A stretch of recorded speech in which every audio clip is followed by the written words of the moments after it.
நல்லவனை போல நடிச்சு சோழனையும் நிலாவையும் ஐயனார் குடும்பத்திலிருந்து பிரிக்க நினைக்கிற மனோகர் முகத்துல நிலா கரிய பூசினா நல்லா இருக்கும்னு நீங்களும் நினைச்சா இந்த வீடியோவுக்கு லைக் பண்ணிட்டு வாங்க நாளைக்கான ப்ரோமோக்கான ப்ரிடிக்ஷன் என்னன்னு பார்க்கலாம். ரிசப்ஷன் நடக்க போற 2 நாளைக்கு முன்னாடி நடேசன் சொல்றாரு, டேய் பசங்களா, எல்லா துணிமணிங்களை எல்லாம் எடுத்துட்டீங்கல்ல, என்னோடத்தையும் சேர்த்து தானே எடுத்திருக்கீங்க, அந்த கோட்டு மறக்காம எடுத்து வச்சுட்டீங்கல்ல அப்படின்னு கேட்குறாரு. உடனே சேரனும் சிரிச்சுக்கிட்டே, அப்பா எல்லாம் ரெடியாக தான்ப்பா இருக்கு, சோழா கிளம்பலாமா அப்படின்னு சொல்கிறாங்க. உடனே நிலாவும், அண்ணா அங்கே எங்கள் வீட்லேயே எல்லாரும் தங்கிக்கலாம், அப்பா இப்போ தான் ஃபோன் பண்ணி சொன்னார், அதனால் பாண்டி வானத்தையும் ரெடியாக இருந்தால் அவங்க வீட்லேயே போய் அழைச்சிட்டு போயிடலாம் அப்படின்னு சொல்கிறாங்க. உடனே இதோ நான் வந்துட்டேன் அப்படின்னு சொல்லிட்டு வானத்தையும் அங்கே ரிசப்ஷனில் தனக்கு தேவையான ட்ரெஸ்ஸஸ் எல்லாம் எடுத்து ஒரு சூட்கேஸில் இங்கே ஐயனார் வீட்டுக்கு முன்னாடி வந்துடுறாங்க. அதே சமயம் நிலாவும் சிரிச்சுட்டு கிளம்பலாம் அப்படின்னு எல்லாருமா கிளம்பி திருவண்ணாமலைக்கு மனோகர் வீட்டுக்கு போகிறாங்க. அதே சமயம்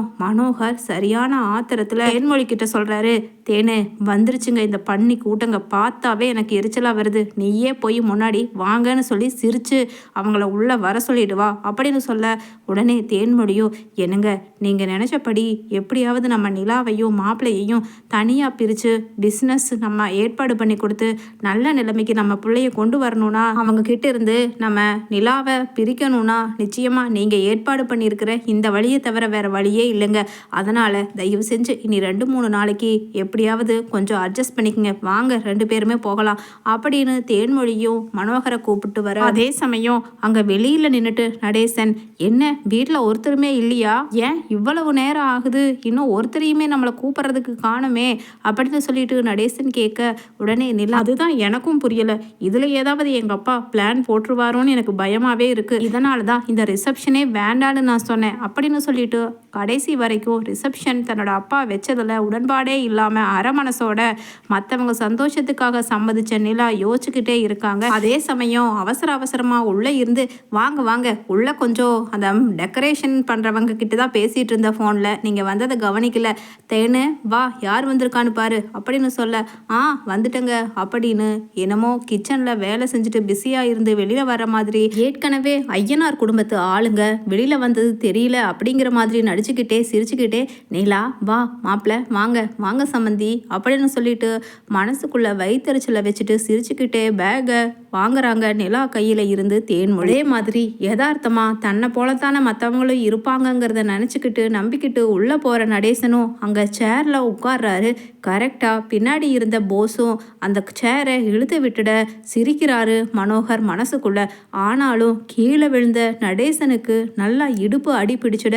சோழன் அதே சமயம் பின்னாடி இருக்கிறவங்க எல்லாருமே ஓடி வந்து தூக்குறாங்க. நிலா உள்ளே போயிருந்ததால் இங்கே என்ன நடந்துச்சுங்கிறது தெரியலை. சோழனும் உள்ளே இருந்து வெளியில் வர்றாரு. என்னாச்சு, ஏன் இப்படி என்னமோ எல்லாரும் கூட்டமாக நிற்கிறீங்க அப்படின்னு சொல்ல, வலி தாங்க முடியாத நடேசனும் பல்ல கடிச்சிட்டு, சரி நம்ம நல்ல விசேஷம் நடக்கிற இடத்துல இதை பற்றி பெருசு பண்ண வேண்டாம் அப்படின்னு நினச்சிக்கிட்டு, இல்லை நான் தான் உட்கார தெரியாமல் கீழே விழுந்துட்டேன், அதுவும் இந்த மாதிரி சேரெல்லாம் நான் முன்ன பின்ன பார்த்தது இல்லையா, அது என்னமோ வித்தியாசமாக உள்ளே உட்காந்தா பஞ்சு மாதிரி இருக்குது, அதனால தான் நான் தெரியாமல் கீழே விழுந்துட்டேன் அப்படின்னு சொல்லிட்டு சமாளிக்கிறாரு. அதே சமயம் நிலாவும், என்ன பார்த்து உட்காந்துருக்கலாம்ல அண்ணே, நீங்களாவது உட்கார வச்சிருக்கலாம்ல பார்த்து அப்படின்னு சொல்ல, அதே சமயம் சோழன் அங்கே உட்காந்துருக்கிற நடேசன் கிட்ட, வந்த இடத்துல எல்லாம் சொந்த பந்தங்கன்னு பெரிய ஆளுங்களாக உட்காந்துருக்காங்க, உட்கார தெரியலனா பேசாமல் ஒதுக்குப்புறமா அப்படி இப்படின்னு நடந்துட்டு இருக்க வேண்டியது தானே,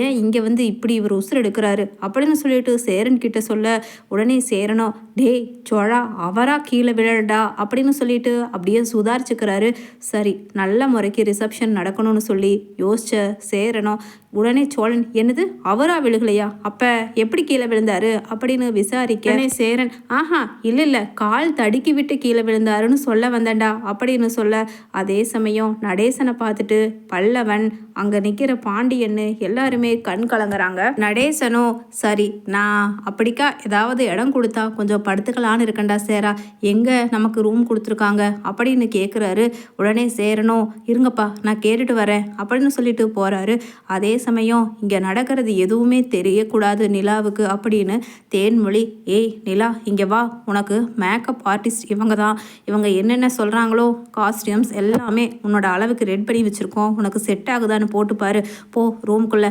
அப்படின்னு சொல்ல உடனே சோழனும் சரி நீ வேணும்னா போயிட்டு வா, நான் இங்கேயே இருக்கேன் அப்படின்னு ரூமில் படுத்திருக்காரு. அதே சமயம் தன்னோட அப்பா அண்ணங்கன்னு எல்லாருமே வெளியில் நிறைய சொந்த பந்தங்கள் பெரிய பணக்காரர்களாக இருக்க அவங்க கூட சரி மிங்கிள் ஆகாட்டியும் அவங்க பாட்டுக்கு இருப்பாங்க அப்படின்னு நினச்சிக்கிட்டு சோழனும் தன்னோட மொபைலை நோண்டிக்கிட்டு உள்ளே இருக்காரு. அதே சமயம் டேய் சேரா, இடுப்பு வலி தாங்க முடியலடா, ரொம்ப வலிக்குதுடா அப்படின்னு சொல்ல உடனே பாண்டியன் சொல்கிறாரு, சரிப்பா இங்கே பக்கத்தில் ஏதாவது ஹாஸ்பிட்டல் இருந்தால் நம்ம போயிட்டு வருவோம், நான் அன்னைக்கிட்ட கேட்கட்டுமா அப்படின்னு சொல்லிட்டு சொல்ல உடனே சேரணும், இல்லைடா நாமளே எப்படியாவது கூட்டிகிட்டு போய்க்கலாம், இங்கே எப்படி கார் ஏதாவது கிடைக்குமான்னு தெரியலையே அப்படின்னு சொல்ல உடனே பல்லவனும், அண்ணே அந்த போஸ் தானே கீழே தள்ளி விட்டான், அவன்கிட்ட போய் இப்போ கார் கேட்டோன்னா நிச்சயமாக இதை வச்சு ஏதாவது அவமானப்படுத்துவானே, வானே நம்ம ஏதாவது ரெண்டுக்கு ஒரு காரை பிடிச்சிட்டு கூட்டிகிட்டு போயிட்டு வருவோம் இவரை அப்படின்னு சொல்ல உடனே நடேசனும் ரொம்ப இடுப்பு வலி தாங்க முடியாமல் போகிறாரு அங்கே ஹாஸ்பிட்டலுக்கு. ஹாஸ்பிட்டலில் டாக்டர்ஸ் செக் பண்ண உடனே என்ன இப்படியே இவ்வளவு பெரிய வெயிட்டாக இருக்கீங்க, நல்லா இடுப்பெலும்பு அதாவது 5வது எலும்பு உடையிற அளவுக்கு என்ன எப்படி விழுந்தீங்க அப்படின்னு கேட்க உடனே நடேசனும் தெரியாமல் கால் தடுக்கி கீழே விழுந்தையா அப்படின்னு சொல்ல உடனே டாக்டர்ஸ் சரி நீங்கள் தெரியாமல் விழுந்தாலும் தெரிஞ்சு விழுந்தாலும் அடி பலமாக இருக்குது, இந்த வயசில் எலும்பு கூடுறதெல்லாம் சாதாரணமான விஷயம் கிடையாது, அதனால் இமீடியட்டாக உங்களுக்கு ஒரு பெட் ரெஸ்ட் தேவை, பத்தாததுக்கு சில இன்னும் கொஞ்சம் மெடிசன்ஸும் நான் கொடுக்க வேண்டியது இருக்குது, ஒழுங்காக ப்ராப்பராக சாப்பிட்டு கட்டு போட்டு பெட் ரெஸ்ட் எடுக்கணும், ஒரு அடி கூட நீங்கள் காலில் எடுத்து வைக்கக்கூடாது அப்படின்னு சொல்ல உடனே நடேசன் சொல்கிறாரு, ஐயா நாளைக்கு என் பிள்ளைக்கு வரவேற்பு, அந்த வரவேற்பை முடிச்சுட்டு அதுக்கப்புறம் நான் பெட் ரெஸ்ட் எடுத்துக்கிறேனே அப்படின்னு சொல்ல உடனே என்னமோ பண்ணுங்க, ஆக்சுவலி அந்த கிராக் வந்து ஜாஸ்தி ஆகாமல் இருக்கணும்னா பெட் ரெஸ்ட்டு தேவை, இதுக்கும் மேலே நீங்கள் நினச்சி தான் சுமப்பேன்னு சொன்னீங்கன்னா நான் ஒன்றும் பண்ண முடியாது, இந்தாங்க இந்த மெடிசன்ஸை கரெக்டாக சாப்பிட்டு பெட் ரெஸ்ட் எடுத்துகிட்டு ஒரு 4 நாள் கழித்து வந்து பாருங்கள் அப்படின்னு சொல்லிட்டு அங்கேருந்து அனுப்பிச்சி வச்சிடுறாரு டாக்டர்ஸும். அதே சமயம் சோழன் வெளியில் வந்து பார்த்தவர் எங்கே பாண்டி பல்லவன் ஒருத்தரையுமே காணுமே அப்படின்னு சொல்ல அங்கே வெளியில் ஃபோன் பண்ணி பார்க்குறாரு, அண்ணே நாங்கள் வெளியில் ஒரு விஷயமா சும்மா சுற்றி பார்க்கலான்னு வந்தோன்னே வந்துட்டு திரும்பவும் வீட்டுக்கு அப்படின்னு சொல்லிட்டு எப்படியாவது மேனேஜ் பண்ணி அப்பாவை இந்த ரிசப்ஷன் அட்டன் பண்ண வச்சு வீட்டுக்கு திரும்ப கூட்டிகிட்டு போயிடணும்னு அது வரைக்கும் சோழனுக்கும் நிலாவுக்கும் இந்த விஷயம் தெரியக்கூடாதுன்னு சொல்லிட்டு சேரன் நினச்சிக்கிட்டே உள்ளே வர்றாரு. அதே சமயம் போஸும் மனோகரும் என்ன பார்க்குற உன் அப்பாவுக்கு அடி ரொம்ப பலமா இருக்கிறதுக்கு சான்ஸ் இல்லை, ஏன்னா இப்போ தான் இதுதான் முதல் அடி, இனிமேல் தான் நிறையா இருக்குது, ஒழுங்கு மரியாதையா உங்கள் தம்பி சோழனையும் என் புள்ள நிலாவையும் இங்கேயே நல்லா பெரிய பிஸ்னஸ் ஏற்பாடு பண்ணி தர்றேன், சந்தோஷமாக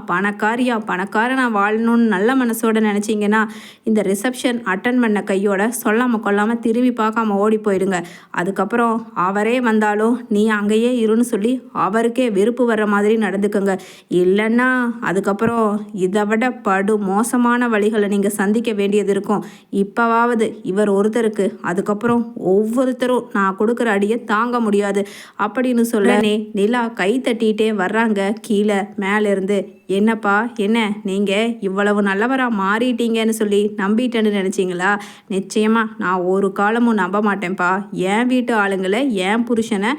இவங்க கிட்ட இருந்து என்னையும் என் புருஷனையும் பிரிக்கணும்னு நினைக்கிறீங்களா, சத்தியமாக முடியாது, ஒழுங்கு மரியாதையாக ரிசப்ஷனும் வேண்டாம் ஒன்றும் வேண்டாம், இப்படியே நாங்கள் கிளம்புறோம், எங்கள் மாமாவை நீ கீழே தள்ளி விட்டது தெரியாதுன்னு நினச்சிட்டியா அப்படின்னு சொல்லிட்டு சட்டையை எட்டி பிடிச்சு போஸையும் அடிக்கிறாங்க நிலா. அதே சமயம் சொந்த பந்தங்க எல்லாருமே மனோகரை பார்த்துட்டு கீழ்த்தரமாக எப்படியெல்லாம் பிளான் போட்டிருக்கான், இவன்லாம் ஒரு மனுஷனான்னு சொல்லி காரி துப்புறாங்க.